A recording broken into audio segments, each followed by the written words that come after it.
తెలంగాణ శాసన పరిషత్ సభ్యులైన అత్యంత దయాకరని నేను సభా నిర్ణయాలకు కట్టుబడి ఉంటానని, వాటిని అనుసరిస్తానని, సభా మర్యాదలను పాటిస్తానని, సంప్రదాయాలను గౌరవిస్తానని దైవసాక్షిగా ప్రమాణం చేస్తున్నాను.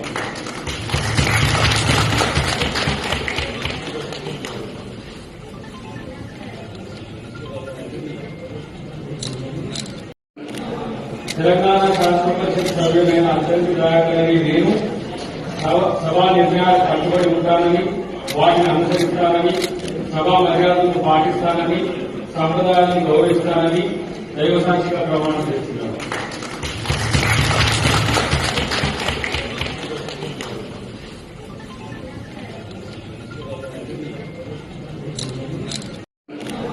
తెలంగాణ శాసన పరిషత్ సభ్యులైన అత్యంత దయాకరని నేను సభా నిర్ణయాలకు కట్టుబడి ఉంటానని, వాటిని అనుసరిస్తానని, సభా మర్యాదలను పాటిస్తానని, సంప్రదాయాలను గౌరవిస్తానని దైవసాక్షిగా ప్రమాణం చేస్తున్నాను.